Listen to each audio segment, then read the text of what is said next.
Hello viewers, welcome back to the Moose Mobile Auto Repair channel, and today we have a 2021 Toyota Rav4, and it has the 2.5 liter A25A FKS engine, and today we are just going to be doing a used vehicle inspection.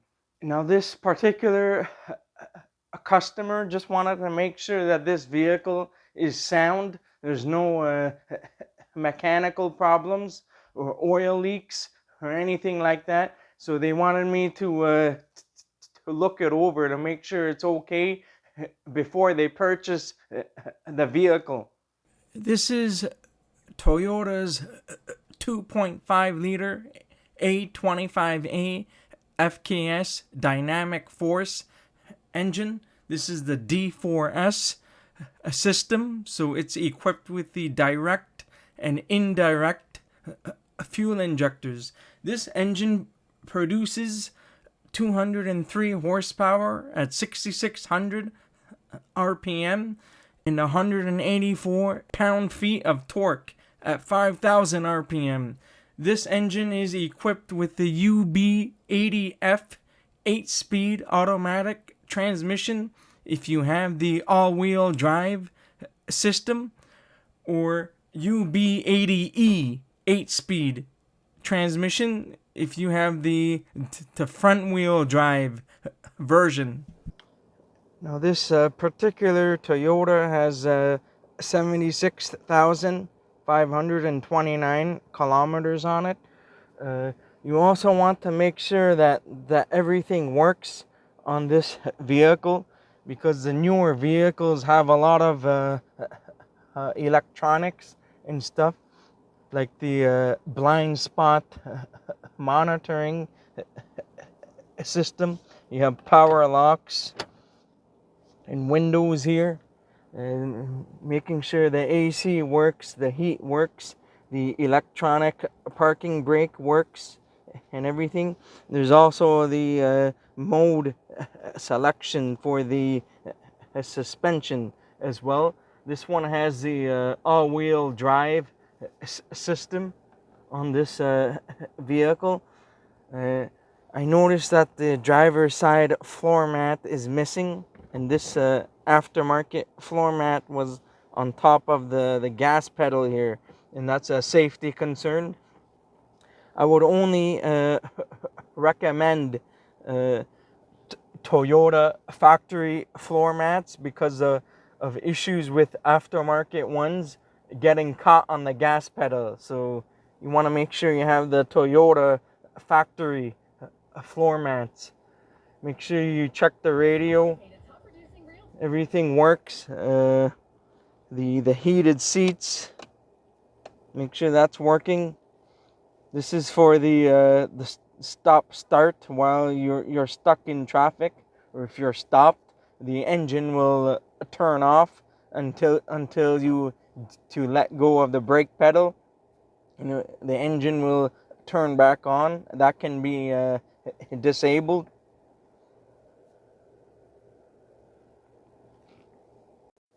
You also want to check things like the sun visor and stuff, all the accessories, because the last thing you want to know is that you purchased the vehicle and something does not work.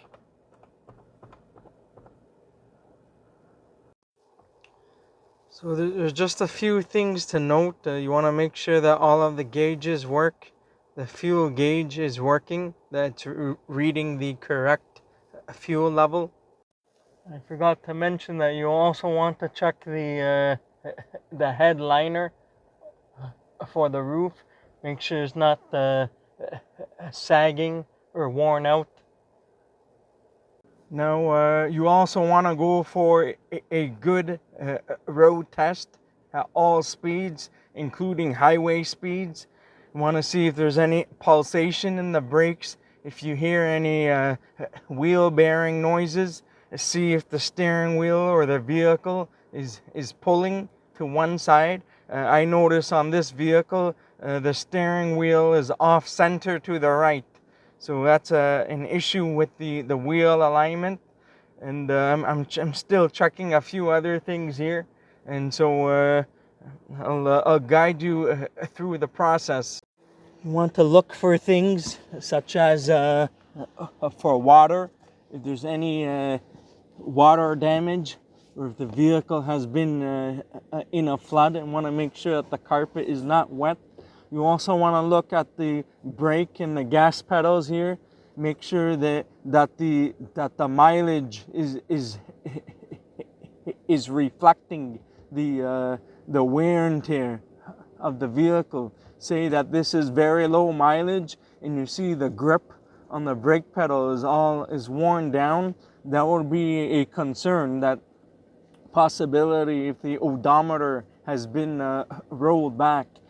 Odometer rollback is a crime, and so it's pretty common these days to see rolled back odometers on today's vehicles. Back in the day, just before when I was a mechanic in the trade, I once had a rolled back odometer vehicle, and even the mechanic that I went to, he did not catch that. And so sometimes it's very hard to tell if an odometer has been rolled back. So you want to proceed on the of caution, and make sure that the vehicle that you are purchasing is the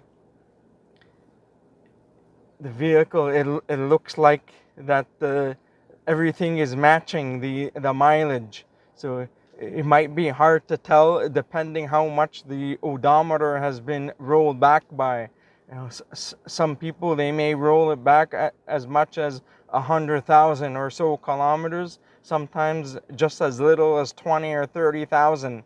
So sometimes it's really hard to tell. So you can check the vehicle records such as Carfax and CarProof. They may show up, but sometimes they may not have anything in the records, but you still need to do your due diligence and to check and make sure everything is sound. So some other things you want to check is to check the seat belts. Make sure everything it locks in place, and to check the pre-tensioner on the seatbelt assembly by giving it a good pull or tug. It should lock. So you want to check everything, the interior and the upholstery. Check for any rips or tears. There's some dirt here, but it's not that much of a big deal. So you want to check, make sure everything looks okay. There's no broken or damaged pieces. So now I'm just opening the trunk. There's some scratch here. I don't think you guys will be able to see that on camera. You want to check for any structural damages. Make sure that nothing has been like welded in place. This part is all from the factory. So some plastic bags. It comes with the jack for the spare tire, the compact spare tire. I see some slippers here, so you can walk home just in case. I'm not sure if that comes with the car. So you want to remove the spare tire and have a look for any structural damages, if any. This is the tool for the spare tire. You want to make sure that the seats, they fold back and they lock.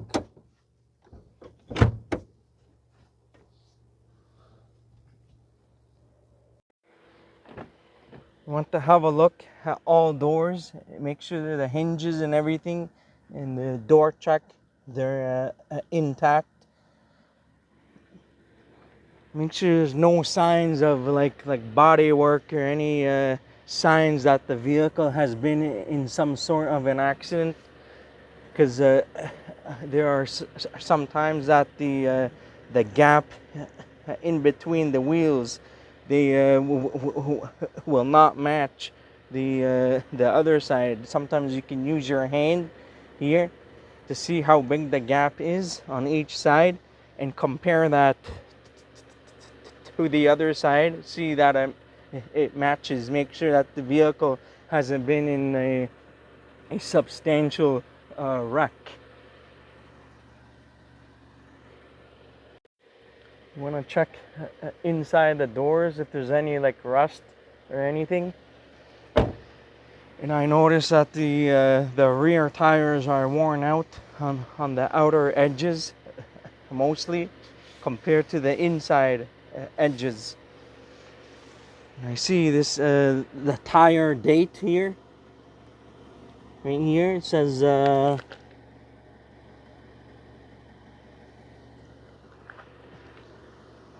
it's on the other side, so I have to check the other side. But the two tires in the rear are different brand compared to the two in the front. This one has a Uniroyal a tiger paw tire, and the date code here is 1522. These tires have been replaced. They're okay. They're not in the best shape. The two tires in the front are matching the same tire. Uniroyal, the tiger paw. And the tires in the back, they are Toyo tires. So these ones are a bit worn out. It's wearing out on the outer edges. I'm suspecting there could be an alignment problem, but I'm not sure yet. You want to check the fuel door. Make sure that opens. The fuel cap.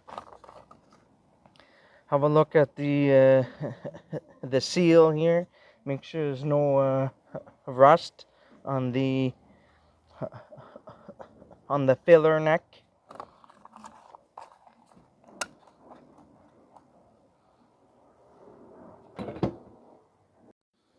So now we're going to do the basic checks. We're just going to check the oil level and to test the battery and the alternator.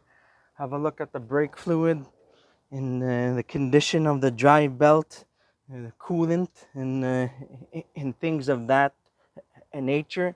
You can check the air filter and the cabin filter. I noticed there was a broken piece here that was laying on the engine here, so I'm not sure on what that is, but what I do know is that this vehicle has been in I'm not sure if it's in a minor or major wreck. I could tell that the paint has been the bumper has been painted here, because I can tell that it's not a perfect job. The bumper here, it's not pushed in, it's sticking out here. So I know that this car has been in a front end wreck of some sort, because the bumper is not lined up. So you want to make sure that the oil level is okay. And also on these Toyota vehicles, sometimes the O-ring on the dipstick, they go missing, and that can cause a tiny vacuum leak sometimes. So make sure that O-ring is still there. So you want to have a look at the oil level. Make sure it's full and clean. This one is a little bit overfilled, but it's not a substantial amount. It's not as clean as it should be. I believe the oil should be changed on this, because it's a little bit dark usually on the Toyota dipsticks, it should be the color should be very clear, so that you are barely able to see the oil on the dipstick. That's how you know that the oil has been recently changed. So we're just going to have a brief look at the battery here. There's plastic everywhere here on the new vehicles. The terminal is loose for some reason. I'm not sure why.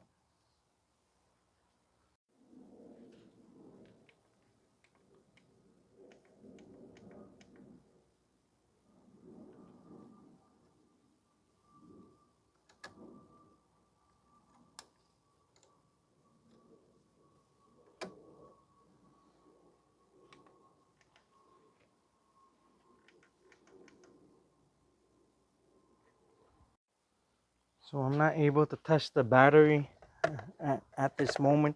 It keeps giving me a load error. The terminals are loose here. You want to check the condition of the terminals to see if there's any corrosion or loose terminals, like in this case. So we are going to tighten up the terminals.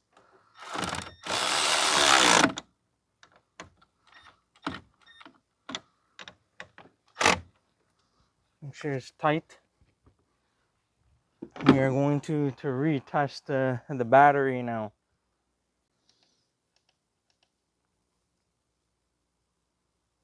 It's a good end pass.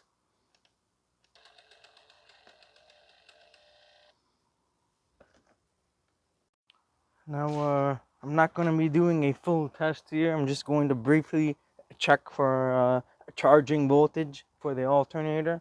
So I'm going to start the vehicle, and I want somewhere around 13.8 or 14 volts approximately.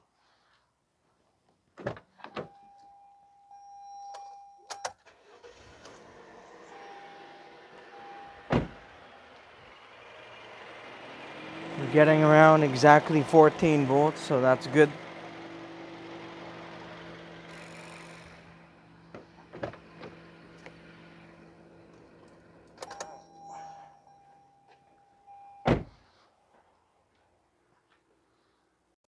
So you want to make sure that the parking brake works and the wheels are holding on both sides. Right now the parking brake is on, so we need to turn it off. To hop back in here, just to turn off the e-brake or the parking brake.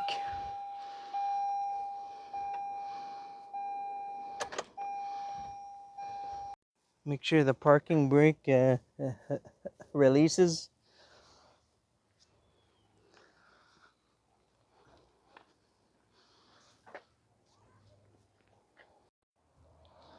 So now you want to check for play.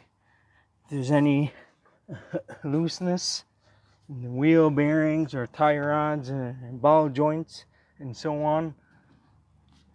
Shake the wheel at 12 and 6 and 9 and 3. Do the same for all wheels. Make sure there's no play. I'm going to pull the wheel cover off here and have a look at the brakes. I want to have a look at the struts to make sure there's no leakage. You can lift up on the cover here to inspect the shaft for leakage.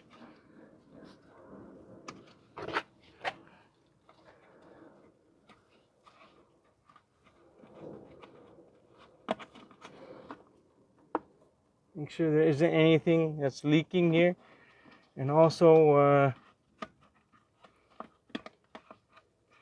you can have a look at the coil spring. Make sure there's no broken coil springs here.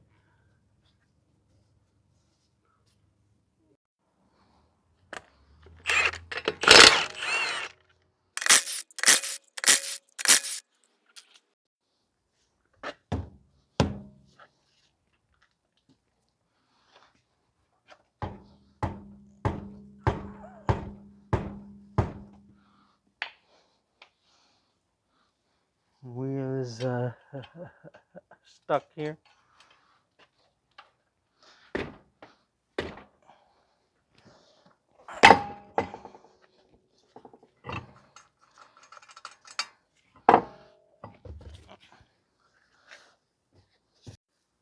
So now the wheels are off. You can have a look at the tie rods, the stabilizer link. Make sure there's no play. Control arm bushings. Make sure they're not badly cracked or teared or separating. You would have to look at the bottom too. You can use a pry bar or something underneath to check them. Having a look at the transmission area for any leaks. Have a look at the flex hoses for the brakes. The condition of the rotor. Usually for safety, we would measure the thickness of the rotor and the brake pads. Usually I like to turn this and to stick a screwdriver here carefully and push back on the caliper a little bit.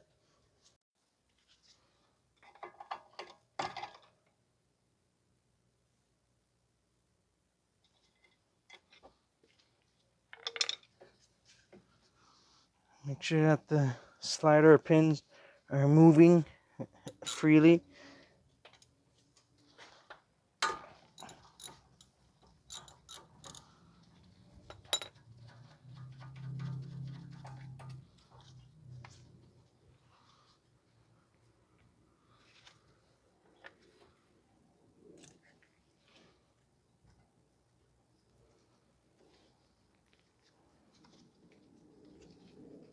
I'm gonna have a look at the inboard pad here. It's approximately at 4 millimeters for the inboard pad. Outboard pad at 6.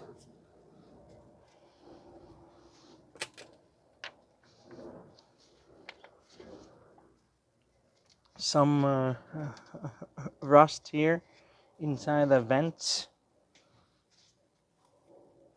Have a look at the dust seal to make sure there isn't anything that's leaking on the caliper. So we are going to put this back. We're just doing a very quick inspection on the brakes.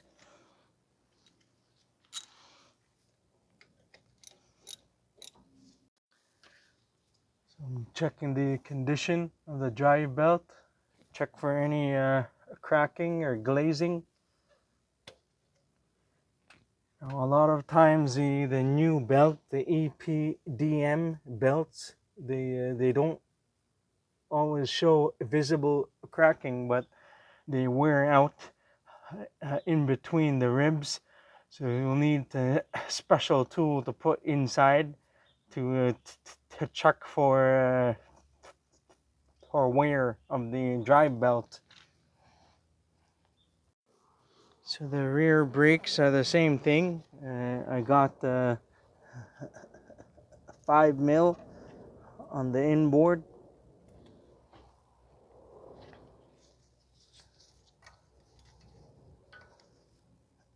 And roughly 5 mil on the outboard. Now I'm just going to be using a channel lock to check the pins because I don't want to take off the caliper. This one has the electronic parking brake, so there's a procedure to put this into maintenance mode, so you can push the piston in. But I'm not going to be taking this off. I'm just doing a overall, just a brief inspection. The rotors look quite rusted in the back here.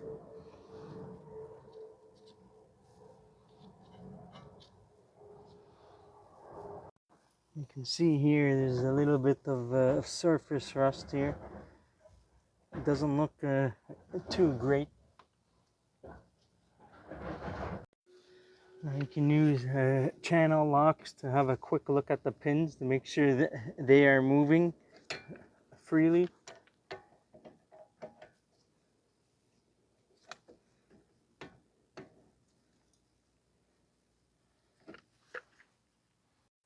So we are at the rear of the vehicle. We're just going to check the heat shields and the muffler. Is anything loose or broken? You can check the coil spring and check for play for the stabilizer links. The bushings for the stabilizer bar.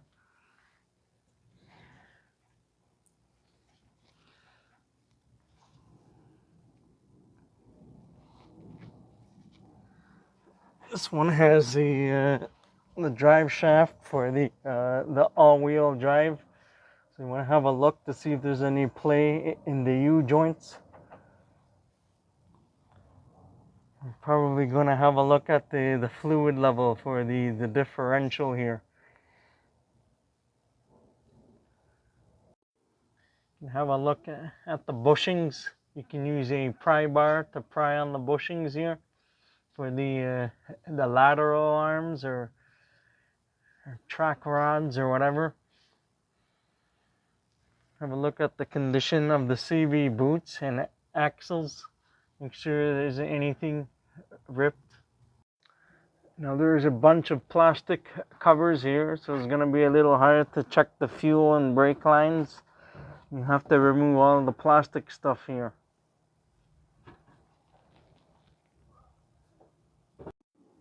So we are checking the rear of the bumper here. Check for any structural damages here.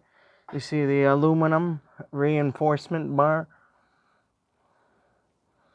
Everything seems to be okay here. There's nothing bent or damaged. See a sticker on the exhaust tip.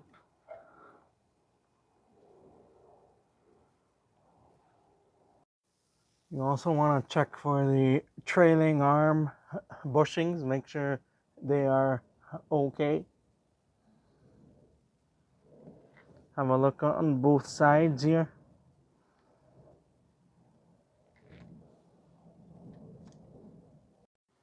So there's a bunch of plastic covers here I'm going to have to take off to do the rest of the inspection here. So now I have all of the covers off here. Having a look at the axle here, make sure everything is good. Nothing ripped or torn. This is the transfer case. Make sure there's no leaks. And we are going to check the fluid level afterwards. Make sure there's no leaks in the transmission area. Driver's side axle is good. Have a look at the engine mount. This is a vacuum actuated engine mount because it has the vacuum hose here. This is the starter assembly. Have a look at the radiator. Make sure there's nothing leaking there at the bottom of the radiator. It's common to leak on the Toyota vehicles here. Inspect the oil pan. Everything it looks pretty good here. Have a look at the heat shields for the exhaust manifold.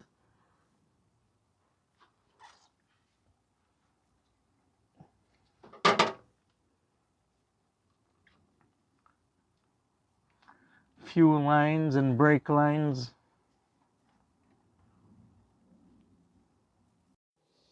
I'm having a look at the tire tread depth. This is roughly about from the wear bars around 30 seconds on some spots. I look for the lowest point. I measure at the wear bars because that's when you need to discard the tires once it reaches there. So this is roughly 6 to 7, 30 seconds for the front. Now we're at the rear tires. This is roughly 4 seconds here.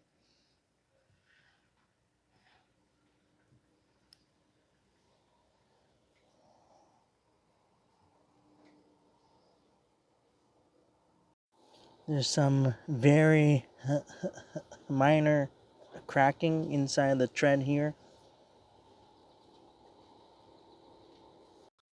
Have a look at the rear shocks. Make sure there isn't anything that's leaking here.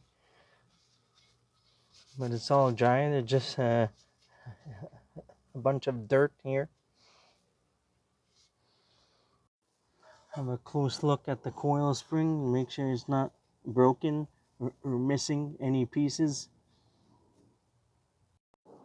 Also, you can have a look at the lower ball joints by using a pry bar and prying down on the ball joint.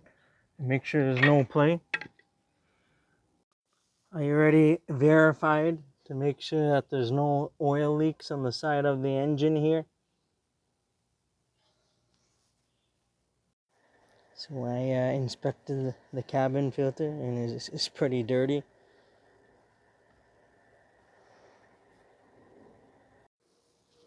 I want to check the condition of the rear wiper. The rear wiper is torn. You want to check all of the lights, headlights, and turn signals. Make sure everything is working. Have a look at the brake lights, reverse lights, tail lights. Make sure everything is working. Make sure the license plate lights are working as well. Have a look at the rear washer. Make sure that's working.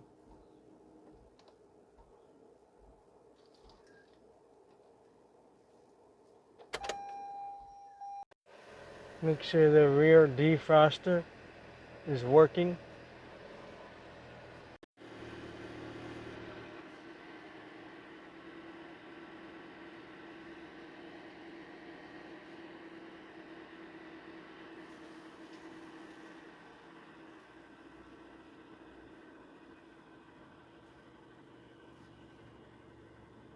Making sure that the defroster is working. You can see the moisture is going away. So the one last thing I forgot to mention is to make sure that you have a clean title on this vehicle, the ownership. Make sure it's not salvaged or stolen or anything like that. Make sure you have that the ownership is valid and legal. Otherwise, there won't be any way for you to take over the ownership or the title of the vehicle. So make sure everything has a clean set of records. It's a good idea to get the Carfax or car proof to check all of the records. Make sure there isn't anything shady or fishy going on with the vehicle, so that you're able to register the vehicle under your name as soon as you like the vehicle, you get it inspected and you're okay with it, and then you'll be able to transfer it to your name. So I have the scan tool hooked up.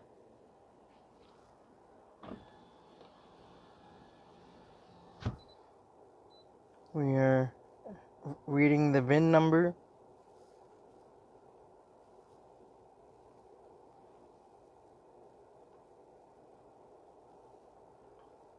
Twenty 21 Toyota Rav4.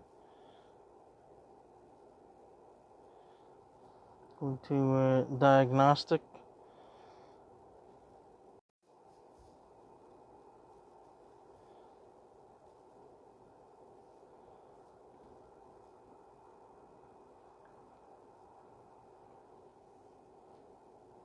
You can see the mileage that's stored in the computer.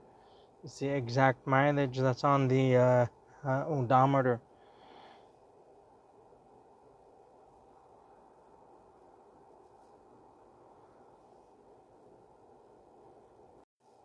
So we're going to do a health report to check absolutely everything, to check all of the computers and or modules in the vehicle.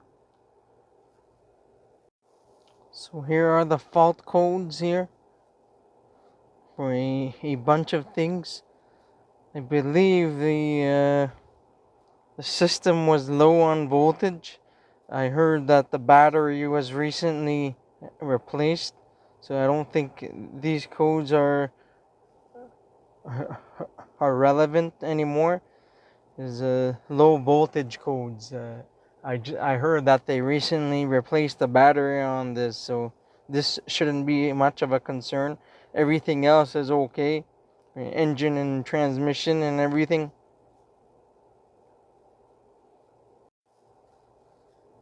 I'm just going to send the report to the customer.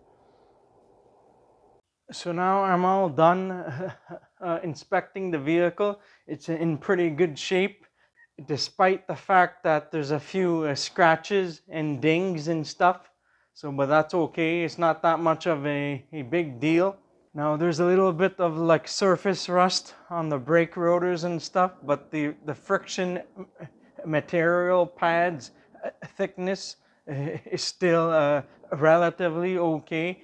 It might be needing brakes soon in the front, and there's rusted rotors in the back a bit, but it's not that much of a big deal. But this vehicle passes the safety inspection with flying colors, and aside from the minor issues such as the steering wheel being off center to the right alignment, and the rear tires are worn down to about 430 seconds, but it still passes the safety. All the lights are good, everything is good. The rear wiper is torn.